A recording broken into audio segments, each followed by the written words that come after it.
Aujourd'hui, vous allez apprendre la seconde venue du Christ d'une manière que vous n'avez peut-être jamais vue. Je suis sûr qu'à la fin de cette vidéo, vous serez étonné de tout ce que vous apprendrez.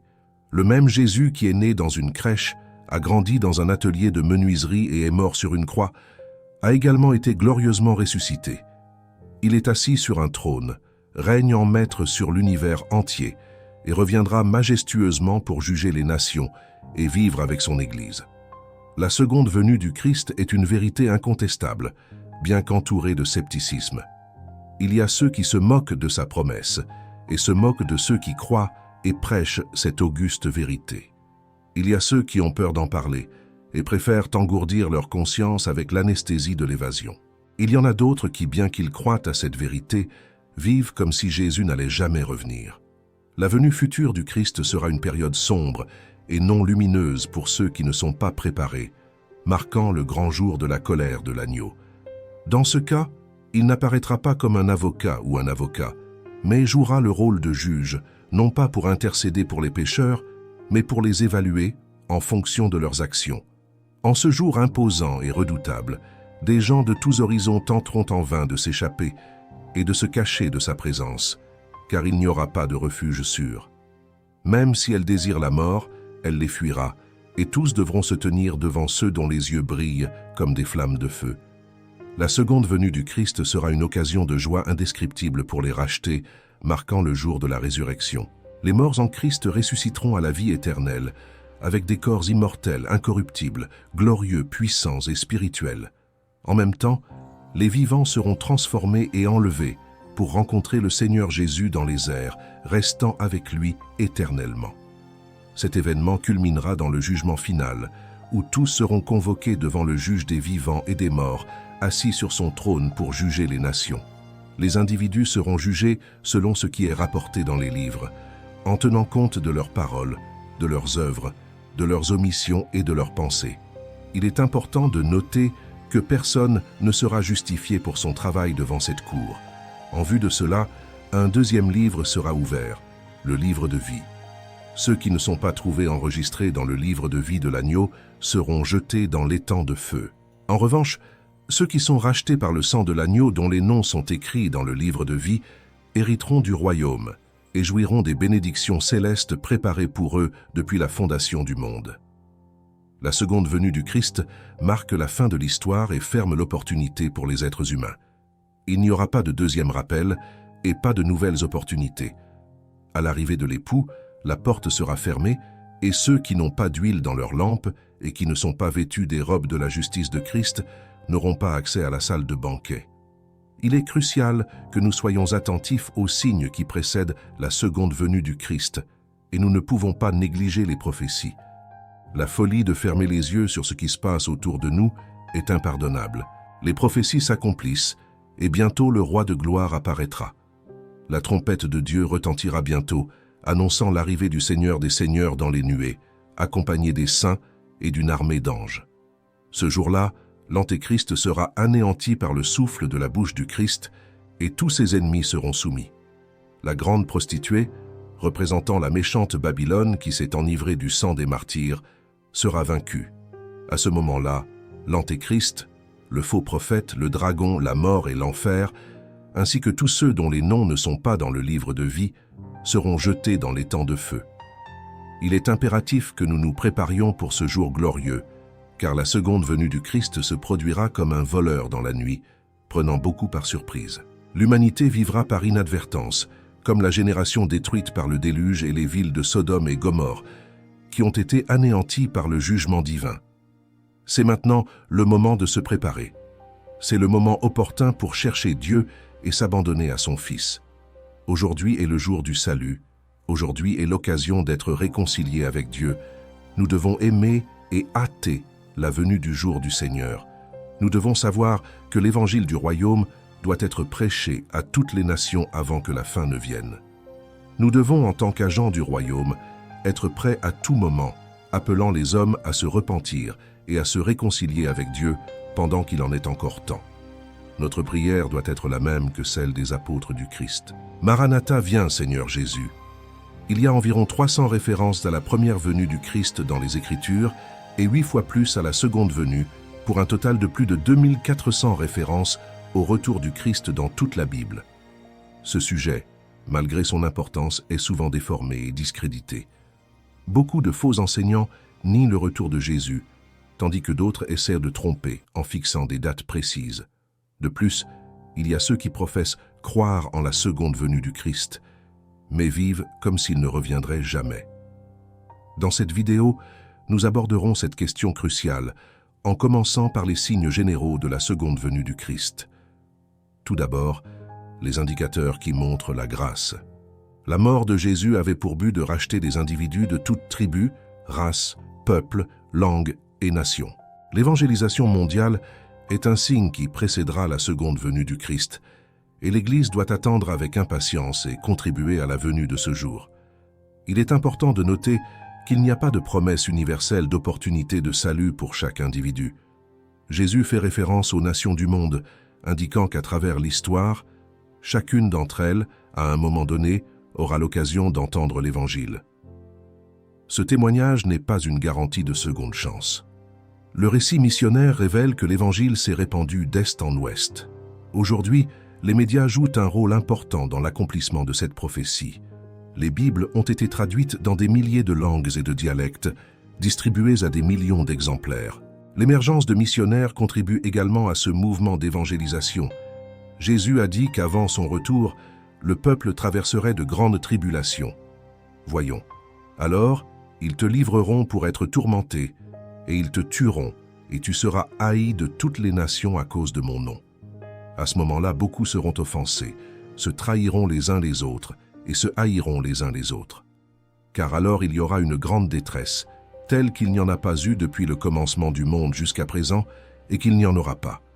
Et si ces jours n'étaient pas abrégés, aucune chair ne serait sauvée, mais à cause des élus, ces jours seront abrégés. La tribulation précédera la venue du Christ, marquant une période de profonde angoisse et de souffrance. Cette époque est illustrée par le siège de Jérusalem, lorsque les Juifs ont été encerclés par les armées romaines et tués par l'épée. Cependant, pour le bien des élus, cette période sera raccourcie. L'Église traversera cette grande tribulation, connue sous le nom de temps de détresse de Jacob. La persécution religieuse a été une réalité tout au long de l'histoire, avec des exemples tels que le judaïsme, les Romains, l'intolérance religieuse, les gouvernements totalitaires, le nazisme, le communisme et l'islam, ainsi que des groupes religieux extrémistes. Le XXe siècle a vu le plus grand nombre de martyrs de l'histoire. Cette grande tribulation englobe un certain nombre d'événements, y compris l'apostasie, la manifestation de méchanceté de l'homme et la brève période de Satan. Jésus a également parlé de l'apostasie qui sera évidente avant sa venue. Voyons, si quelqu'un vous dit « Voici que le Christ est ici ou là », ne le croyez pas, car de faux Christ et de faux prophètes se lèveront et feront de si grands signes et de si grands prodiges que, s'il était possible, ils séduiraient de même les élus. L'apostasie décrite dans Matthieu est un signe significatif signalé par le Christ pour sa seconde venue, marqué par la montée de faux messies, de prophètes chrétiens, de ministres et de frères promouvant un faux évangile. Dans les derniers jours, le Christ a averti qu'un faux christianisme caractériserait cette période. Nous observons une résurgence de l'ancien gnosticisme et la montée de nouveaux et faux évangiles aujourd'hui. La seconde venue sera précédée par l'abandon de la foi authentique, avec une augmentation de la tromperie religieuse. De nouvelles sectes, de nouvelles églises et de nouvelles doctrines se multiplieront, accompagnées de faux prophètes, de faux Christ et de faux miracles. Nous assistons à une explosion de la fausse religion, l'islam et le catholicisme romain, rassemblant des milliards d'adeptes. Parallèlement à la croissance du spiritualisme kardéciste et des cultes afro, les grandes religions orientales, telles que le bouddhisme et l'hindouisme, maintiennent des millions de personnes dans l'aveuglement spirituel. Les sectes orientales et occidentales se sont développées vigoureusement, accompagnées de graves déviations théologiques telles que le libéralisme, le mysticisme et le syncrétisme. De nombreux séminaires qui formaient autrefois des théologiens et des missionnaires dévoués sont maintenant impliqués dans le libéralisme, conduisant de nombreuses églises historiques à leur mort en Europe, en Amérique et au Brésil. Poussés par le libéralisme, Certains fidèles sont devenus sceptiques, niant même la résurrection et qualifiant les miracles de mythes. Le mysticisme gagne du terrain dans les églises modernes, déformant la vérité. Les églises se transforment en entreprises, les chaires en comptoirs commerciaux, les temples en lieux de négociation et l'évangile en produit de consommation, tandis que les croyants sont considérés comme des consommateurs. Dans le livre de Matthieu, la dépravation morale est également discutée. Et parce que l'iniquité abondera, l'amour de beaucoup se refroidira. La décadence morale est évidente par la multiplication de l'iniquité et le refroidissement de l'amour. Le monde se retrouve sans référence claire, perdu dans la confusion morale et éthique. Nous assistons à la désintégration des structures familiales, à l'effondrement des institutions et à l'effondrement des valeurs morales et spirituelles.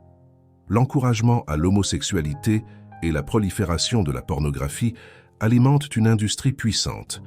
Le trafic de drogue plonge les jeunes dans un marécage de drogue. La corruption morale imprègne les tribunaux, avec des institutions discréditées et des parlements dépourvus d'autorité morale. La corruption politique et religieuse atteint des niveaux alarmants, tandis que le sacré est marchandisé et que de nombreux temples religieux deviennent des repères d'iniquité. La décadence morale se manifeste dans la révolution sexuelle, dans la capitulation face à la drogue, dans la dissolution de la famille et dans la violence urbaine, transformant les villes en scènes de barbarie. La solitude est également en hausse, malgré l'ère de la communication, de nombreuses personnes s'isolant sur Internet, une fenêtre virtuelle sur un monde solitaire. Jésus a également précisé la manifestation de l'Antéchrist. Quand vous verrez que l'abomination de la désolation dont parlait le prophète Daniel est dans le lieu saint, que celui qui lit comprenne.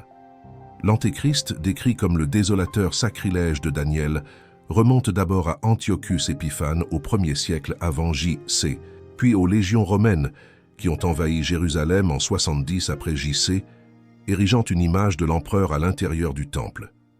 Ces événements sont considérés comme des signes avant-coureurs de l'Antéchrist qui se lèvera à la fin des temps. L'esprit de l'Antéchrist est déjà à l'œuvre dans le monde, s'opposant à tout ce qui est divin et prêt à persécuter l'Église. Leur pouvoir et leur autorité seront écrasants, ce qui entraînera la persécution, le contrôle et la mort de nombreux croyants, qui scelleront leur témoignage de leur propre sang. L'Antéchrist ne se limite pas à être un parti politique, une institution ou une religion. C'est un individu sans scrupules, une manifestation de Satan, travaillant avec la force et la puissance du malin. Il se lèvera en temps d'apostasie, régnera par la tyrannie et persécutera cruellement les saints de Dieu, blasphémant le divin. Cependant, à l'apogée de son influence, Christ reviendra dans la gloire et l'anéantira par le souffle de sa bouche dans une bataille finale, connue sous le nom d'Armageddon, où la seule arme utilisée sera l'épée tranchante qui sort de la bouche du Seigneur Jésus. Jésus a également parlé des guerres et des tremblements de terre, car une nation se lèvera contre une nation et un royaume contre un royaume, et il y aura des famines, des pestes et des tremblements de terre en divers endroits. Le monde est trempé de sang. Il y avait plus de temps pour la guerre que pour la paix. Aujourd'hui, nous parlons d'armes atomiques, nucléaires, chimiques et biologiques. Le monde est en colère. Nous avons vu des frères combattre des frères et une tribu combattre une autre tribu en Albanie, au Rwanda, en Bosnie, au Kosovo, en Tchétchénie, au Soudan et au Moyen-Orient. Il y a des guerres tribales en Afrique, des guerres ethniques en Asie, des guerres de religion en Europe. Dans chaque guerre, nous érigeons un monument de paix pour commencer une autre bataille acharnée. Rien qu'au XXe siècle, nous avons été témoins de plus de tremblements de terre que dans tout le reste de l'histoire. La terre semble gémir d'agonie, car elle subit des convulsions de plus en plus fréquentes. Le phénomène du réchauffement climatique entraîne la fonte des calottes polaires, ce qui peut provoquer des inondations majeures dans certaines régions et des sécheresses dans d'autres. Le livre de l'Apocalypse, chapitre 6, nous parle du bouleversement de toutes les structures de l'univers. Un effondrement cosmique arrive, où tout ce qui est solide sera ébranlé. Il n'y aura pas de refuge sûr, pas d'endroit où l'homme pourra se cacher de la manifestation de la colère divine. Même dans son angoisse, l'homme ne trouvera pas d'échappatoire, cherchant refuge dans des grottes et aspirant à sa propre mort. Au retour glorieux du Christ, les cieux s'écrouleront avec un bruit retentissant. Dieu sauvera la création elle-même de son état de servitude. À ce moment-là, la nature trouvera son harmonie perdue, sans tension et étant complètement au-delà, comme mentionné dans le verset cité précédemment. Pendant ce temps, nous aurons la présence de famines et d'épidémies. La faim est un sous-produit des guerres. La faim tue aujourd'hui plus de gens que la guerre. Le président américain Eisenhower, en 1953, a déclaré « Le monde ne dépense pas seulement de l'argent pour des armes, il dépense la sueur de ses ouvriers, l'intelligence de ses scientifiques et l'espoir de ses enfants. Nous avons dépensé 500 000 sacs de blé pour un seul avion de guerre et un seul missile, nouveau pour 800 personnes. Pendant ce temps, les épidémies se propagent et terrifient l'humanité. La grippe aviaire en Asie effraie le monde, la fièvre afteuse au Brésil a ébranlé notre économie, le sida se développe et fait des millions de victimes dans le monde, mais aussi le Covid-19 qui a tué des millions de personnes dans le monde. Chaque jour, une nouvelle épidémie émerge, défiant la science et laissant l'humanité perplexe. Nous entrons dans une sorte d'entonnoir dans l'histoire. La fin approche. Jésus a clairement indiqué que sa seconde venue sera soudaine, car comme l'éclair sort de l'Orient et brille vers l'Occident, ainsi sera la venue du Fils de l'homme. La seconde venue du Christ sera soudaine et inattendue. Son apparence ressemblera à un éclair, un clin d'œil ou le mouvement soudain de la queue d'un poisson. Il n'y aura pas de possibilité de préparation de dernière minute. Au moment où l'époux arrivera, il sera trop tard pour remplir les lampes d'huile. Vivre négligemment n'est pas sage. La seconde venue du Christ prendra les gens par surprise. Ce jour ne sera pas prévisible. Les gens seront occupés par leurs activités quotidiennes, se marier, acheter et vendre, sans tenir compte de Dieu dans leur vie. La seconde venue du Christ sera glorieuse. Sa réapparition sera personnelle, physique, visible, audible et publique. Le même Jésus qui est monté au ciel reviendra de la même manière. Votre arrivée sera personnelle et remarquée, visible par tous. Elle sera vue par tous les yeux, accompagnée du son de la trompette de Dieu. Il n'y aura pas d'enlèvement secret suivi d'une apparition visible. Votre venue sera unique. Jésus apparaîtra au ciel sur un cheval blanc, entouré d'une suite céleste. Il descendra du ciel au son de la trompette de Dieu, enveloppé de nuages, accompagné de ses saints anges et des rachetés. Votre arrivée sera marquée par une grande splendeur et majesté. Ceux qui l'ont rejeté pleureront profondément. Pour eux, ce sera un jour de ténèbres et non de lumière, un jour de jugement où ils feront face à la peine de la destruction éternelle. Les puissants de la terre, conscients de leur condition perdue, désespéreront en se frappant la poitrine de terreur devant la magnificence du Christ dans toute sa gloire. La terreur des méchants est décrite de manière vivante dans Apocalypse 6. Jésus a également dit que sa seconde venue sera victorieuse. En vérité, je vous le dis, cette génération ne passera pas avant que toutes ces choses ne s'accomplissent. Le ciel et la terre passeront, mais mes paroles ne passeront pas. Ce sera une victoire. Jésus viendra rassembler son Église. Des anges seront envoyés pour rassembler les élus des 4 coins du monde, d'un bout à l'autre du ciel. Les élus de Dieu seront convoqués. La Bible déclare que lorsque Christ reviendra, les morts en Christ ressusciteront en premier, dotés de corps incorruptibles, immortels, puissants, glorieux, spirituels et célestes, semblables au corps glorieux de Christ. Ceux qui sont vivants seront transformés et enlevés pour rencontrer le Seigneur dans les airs, et donc nous serons avec lui pour toujours. Ce sera un jour de triomphe. Nos peines seront consolées, nous serons invités aux noces de l'agneau. Alors nous entendrons les paroles. « Venez, vous qui êtes bénis de mon Père, entrez dans la possession du royaume préparé pour vous depuis la fondation du monde. » Jésus viendra aussi juger ceux qui l'ont crucifié. Il jugera les vivants et les morts. Ceux qui ont échappé à la justice humaine ne pourront pas fuir le tribunal de Christ. Ce jour-là, l'argent n'aura aucune valeur. Le pouvoir politique ne sera pas utile. Ils devront faire face à l'agneau qu'ils ont rejeté. Dans la salle d'audience, les méchants auront des témoins qui témoigneront contre eux. Tes paroles te condamneront, tes œuvres te condamneront, tes pensées te condamneront, et tes péchés cachés scelleront ta sentence de mort éternelle. Tout cela arrivera, et il ne servira à rien de dire qu'ils n'ont pas été avertis, car Jésus a laissé des avertissements clairs. Voyons, apprenez donc cette parabole du figuier. Quand ses branches sont tendres et poussent des feuilles, vous savez que l'été est proche. De même, quand vous voyez toutes ces choses, sachez qu'il est proche, aux portes. Alors que ces événements commencent à se dérouler, nous devons reconnaître que notre rédemption est proche. Le figuier germe déjà, les signes se manifestent clairement. Le livre de l'Apocalypse nous enseigne que Dieu n'exécute pas son jugement sans d'abord sonner de la trompette. Les signes de la seconde venue sont comme des trompettes divines, annonçant l'approche du Seigneur. Ces trompettes nous avertissent de leur arrivée imminente. Il a promis qu'il reviendrait, et sa promesse est certaine. « Voici, je viens bientôt », a-t-il dit. La Bible déclare que Jésus reviendra bientôt. Les signes de sa venue, comme nous le rappelle le glorieux hymne, deviennent chaque jour plus évidents, indiquant que sa venue est proche. La parole de Dieu est infaillible. Le ciel et la terre peuvent passer, mais la parole de Dieu durera éternellement. Cette parole est digne de toute notre confiance. C'est pourquoi, mon frère, prépare-toi à rencontrer le Seigneur ton Dieu. Jésus a également dit que sa seconde venue sera imprévisible. Voyons voir. Mais de ce jour et de cette heure, personne ne le sait, pas même les anges du ciel, mais seulement mon Père. Personne ne peut déterminer le jour exact. Cela est entièrement entre les mains souveraines de Dieu. Lorsque les disciples ont interrogé Jésus sur le moment de cet événement, il a répondu « Ce n'est pas à vous de connaître les temps ou les saisons que le Père a réservés à sa seule autorité. Ni les anges, ni le Fils ne connaissent ce jour. Ceux qui ont essayé de prédire les dates ont échoué. Ceux qui abordent les prophéties avec une curiosité frivole, en étudiant les cartes eschatologiques, commettent une grave erreur. Si nous ne connaissons ni le jour ni l'heure, il serait insensé de vivre sans souci. Jésus a également dit que sa seconde venue sera inattendue. Voyons, et comme il en fut du temps de Noé, ainsi en sera-t-il de la venue du Fils de l'homme. Car, de même qu'aux jours qui précédèrent le déluge, ils mangeaient, buvaient, se mariaient et donnaient en mariage jusqu'au jour où Noé entra dans l'arche, et ils ne s'en aperçurent pas, jusqu'à ce que le déluge vienne et les prit tous.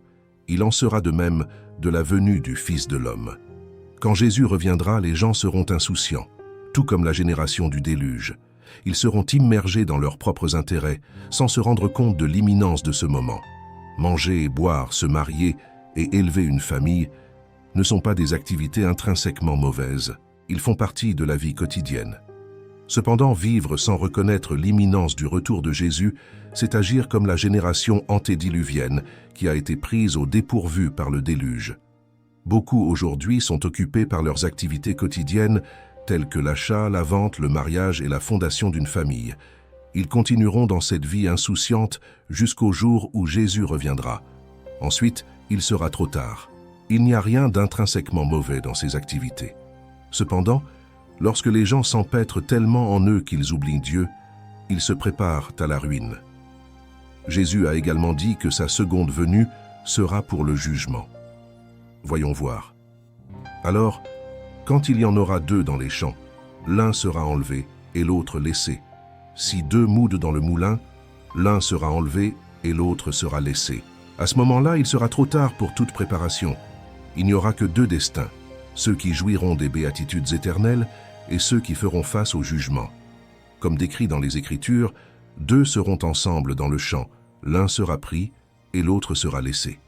Deux seront broyés dans le moulin, un sera pris et l'autre sera laissé. Certains seront considérés comme étant avec le Seigneur pour toujours, tandis que d'autres seront laissés face au jugement éternel. La seconde venue du Christ marque la fin de toutes les opportunités. Il n'y aura pas de seconde chance, pas d'autre appel au salut. Ce jour-là, la fenêtre d'opportunité se fermera irrévocablement. Les vierges folles frapperont en vain et les appels à la miséricorde seront inutiles. La venue du Christ est unique et sera immédiatement suivie de son assise sur le trône de gloire pour le grand jugement.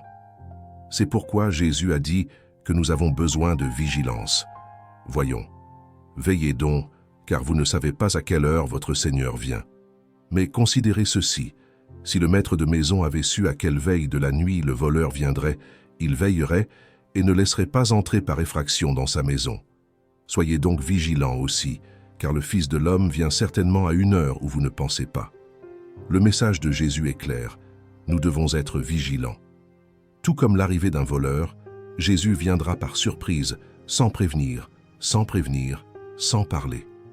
Il est crucial de rester vigilant et préparé, car nous ne connaissons ni le jour ni l'heure de sa venue. Nous devons vivre en vigilance constante. On a demandé un jour au grand revivaliste méthodiste John Wesley « Qu'aimeriez-vous faire quand Jésus reviendra ?» Sa réponse a été simple « J'aimerais faire ce que je fais tous les jours, car chaque jour j'attends avec impatience la venue du Seigneur Jésus. » L'apôtre Paul a exprimé son amour pour la venue du Seigneur dans sa dernière épître, tandis que l'apôtre Pierre nous exhorte à attendre et à hâter son arrivée. Nous devons vivre dans la sainte attente de la seconde venue du Christ, en priant « Maranatha » Allons, Seigneur Jésus. Alors que ceux qui vivent dans les ténèbres seront surpris, nous, en tant qu'enfants de lumière, devons vivre dans la sainte attente du retour du Christ. Nous ne devons pas nous livrer à l'ivrognerie, à l'obscurité ou à l'immoralité. Alors que la vie des méchants est comme les ténèbres sans discernement, la vie des justes brille de plus en plus jusqu'au jour parfait. Jésus a conclu son discours prophétique par une parabole sur un homme qui voyageait et confiait ses biens à 2 serviteurs. Se préparer à la venue du Seigneur exige de la fidélité dans le service. Un serviteur fidèle s'occupait de tout avec diligence, sachant qu'il aurait à rendre des comptes. Son maître le récompensa par de plus grandes responsabilités. D'autre part, un serviteur infidèle a négligé ses devoirs, agissant avec insouciance et cruauté. Lorsque son Seigneur revint à l'improviste, il fut sévèrement puni. Ce serviteur a manifesté 3 attitudes, l'insouciance, le manque d'amour et la dissipation. Comment vivez-vous dans la sainteté ou en négligeant ton Seigneur parce que tu penses que ton retour est loin? Ajustez votre vie avec Jésus, car vous serez bientôt appelés à rendre des comptes. Vivez aujourd'hui comme s'il revenait demain. Le dernier jour approche. L'apôtre Paul, lorsqu'il écrit sa lettre aux frères de Thessalonique, parle de 2 choses importantes qui se produiront avant la seconde venue de Jésus-Christ. Premièrement, il dit qu'il y aura de l'apostasie. Voyons.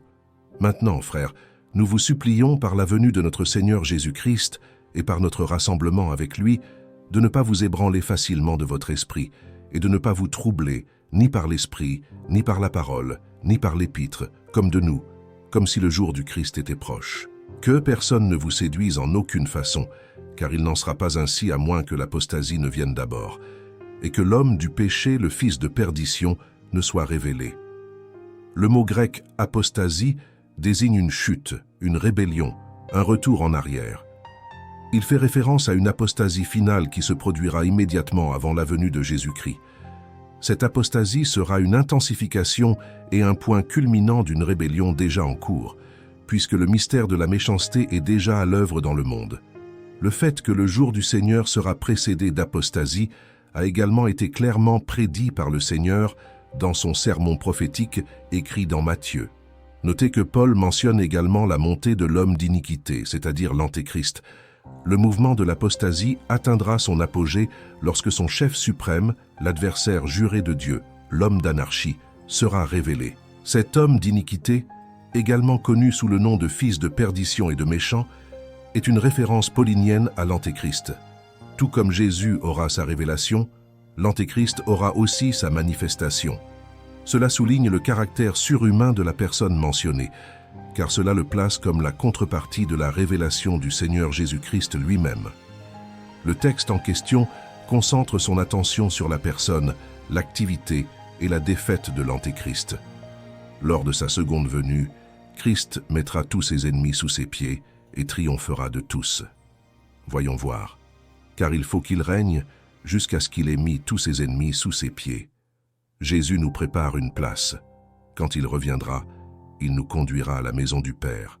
En tant que pèlerins dans ce monde, nous savons que notre demeure permanente n'est pas ici. Notre véritable patrie n'est pas sur cette terre, mais au ciel. En outre, l'idée d'être arraché au danger est également décrite dans les Écritures. Par exemple, Paul a été arraché à la foule des Juifs qui cherchaient à lui ôter la vie. Alors que le monde est prêt à faire face au jugement divin et à subir la colère de Dieu dans son juste jugement, nous, en tant que croyants, ne sommes pas destinés à la damnation. Au contraire, nous sommes destinés à vivre dans la communion éternelle avec le Seigneur, en jouissant de sa présence pour toujours et à jamais. Les sauvés seront enlevés pour jouir de l'éternité en présence du Seigneur. L'éternité n'est pas seulement une durée infinie, mais c'est aussi la qualité la plus sublime de la vie. Elle représente l'union éternelle des sauvés avec le Seigneur, une communion intime et éternelle avec Dieu et son Fils. Le mot grec « apte », qui signifie rassemblement ou rassemblement, a un sens technique dans le contexte hellénistique, faisant référence à la réception cérémonielle des dignitaires dans une ville. Il s'agit d'une réunion formelle où les citoyens vont à la rencontre du visiteur important et l'accompagnent jusqu'à la ville. Cette rencontre symbolise la réception d'une personne de la royauté ou d'une grande importance. À quoi ressemblera cette rencontre avec le Seigneur? Tout d'abord, ce sera la célébration exubérante des noces de l'agneau. L'éternité ne sera pas une succession monotone et infinie de temps, mais une fête sans fin, comme un jour éternel de célébration des noces de l'agneau. La réunion sera glorieuse. Alors que ce sera un jour de ténèbres pour les ennemis de l'agneau, ce sera un jour de gloire pour l'Église. Les rachetés, avec des corps resplendissants comme le soleil, régneront avec Christ pour toute l'éternité, sans douleur, sans larmes et sans deuil. Le désir du Christ de partager sa gloire sera pleinement réalisé, apportant du réconfort face aux tribulations actuelles. En fin de compte, cette rencontre sera éternelle. Paul souligne que nous serons avec le Seigneur pour toujours. Le but de la rédemption n'est pas seulement de nous libérer de la condamnation, mais aussi de nous amener dans la communion éternelle avec Christ. Il n'y aura pas d'adieu ou d'adieu dans cette rencontre, car ce sera un lien indissoluble et éternel avec le Seigneur. Jean, dans Apocalypse 19, voit Jésus se lever triomphalement du ciel, où les portes célestes s'ouvrent, non pas pour qu'il entre, mais pour que Jésus et son armée en sortent. C'est la préfiguration de la dernière scène de l'histoire, où Jésus se prépare pour la bataille finale contre les forces des ténèbres pendant le temps de la grande tribulation. Alors que Satan déchaîne ses dernières attaques et que l'Antéchrist, avec le faux prophète, séduit le monde et persécute l'Église, Jésus se révèle comme le conquérant suprême, émergeant soudain en majesté et en gloire. Jésus, décrit comme l'époux, est vu dans l'Apocalypse comme le roi des rois. L'époux se caractérise par sa fidélité et sa véracité, contrairement à l'Antéchrist, qui est trompeur et faux. Il est aussi celui qui sonde toutes choses. Ses yeux enflammés ne laisseront rien cacher, jugeant les paroles, les actes et les secrets du cœur. Même ceux qui ont échappé au jugement humain ne fuiront pas la justice divine. L'époux est le conquérant suprême, avec de nombreuses couronnes ornant sa tête, symbolisant sa victoire incontestée et sa position de conquérant. Son être est insondable, ce qui indique que nous ne comprendrons jamais pleinement sa grandeur et son mystère. L'époux, représenté comme le roi des rois, est la parole de Dieu en action. Il est le juge suprême qui règne sur toute la terre. Sa robe est souillée, non pas du sang de la croix, mais du sang des ennemis, venant juger et soumettre ceux qui s'opposent à lui.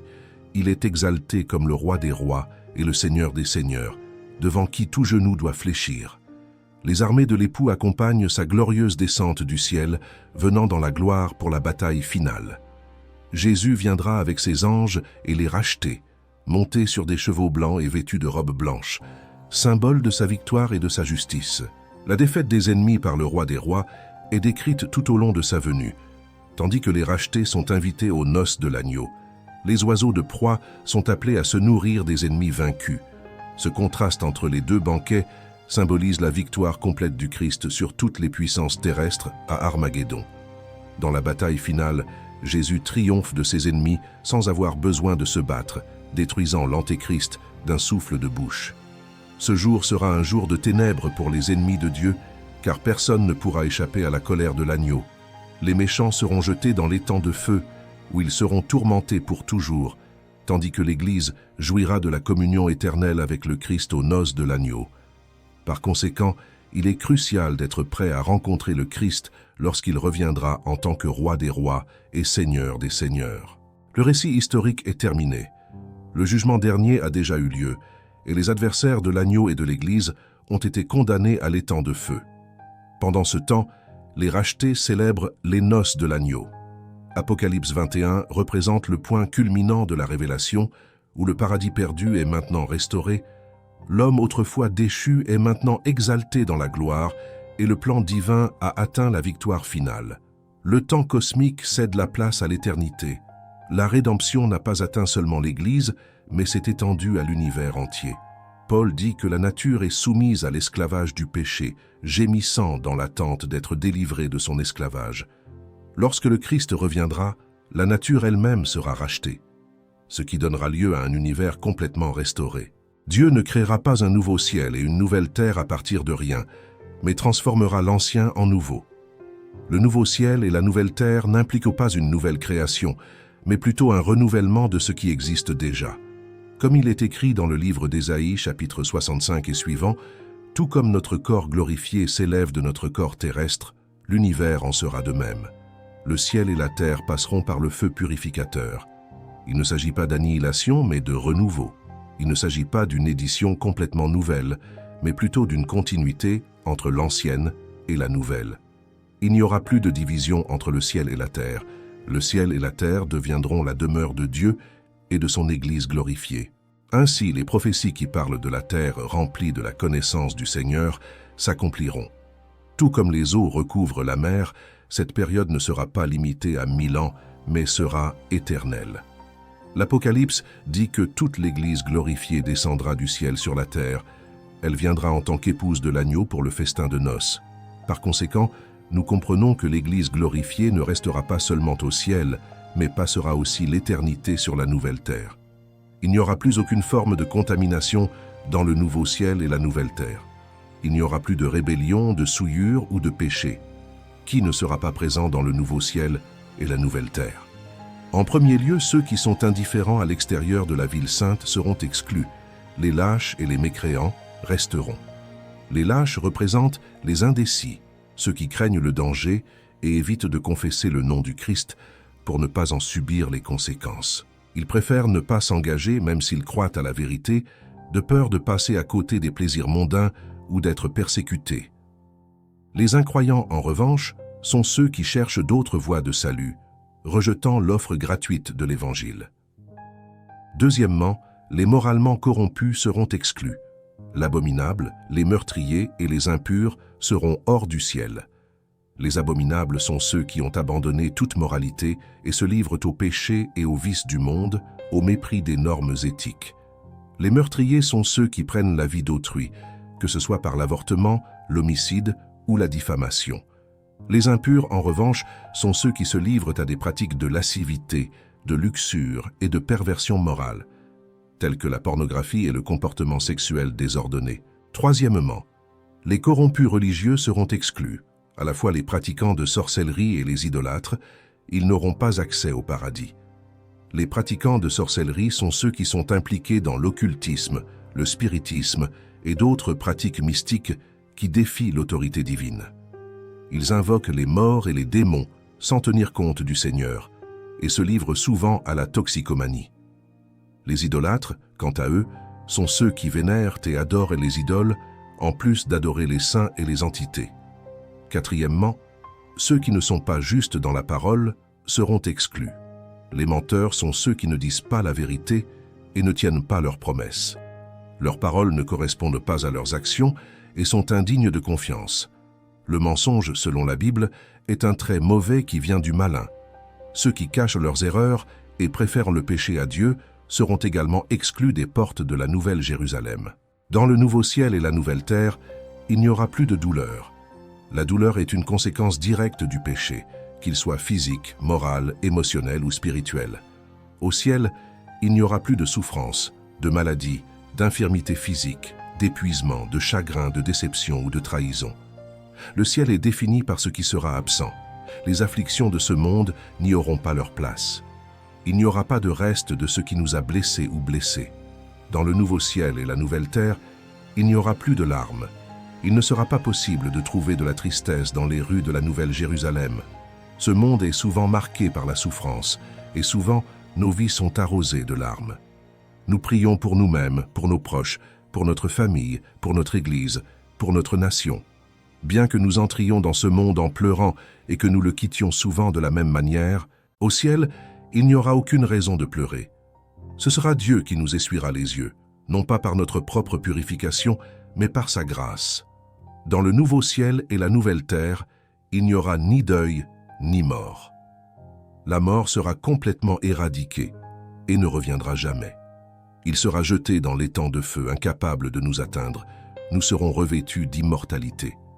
Au paradis, il n'y aura pas de rite funéraire, de veillée, d'enterrement ou de cimetière. Il n'y aura pas d'adieu, de séparation, d'accidents ou d'hôpitaux. Alors qu'en enfer, les voix de la vie sont réduites au silence, dans la Nouvelle Jérusalem, les voix de la mort seront réduites au silence. La présence de l'Église, l'épouse, dans le nouveau ciel et la nouvelle terre, est assurée par l'achèvement de toute l'œuvre de la rédemption de la part de Dieu. Tout est fait. Cette expression est utilisée par le Christ pour la 3e fois, dénotant la totalité de la réalisation divine. Tout dérive de Dieu. Il n'y a pas de collaboration ici. Nous ne coopérons pas avec Dieu pour notre salut. Il a tout fait. Il a planifié, exécuté et appliqué le salut. Dieu est le commencement et la fin de l'éternité.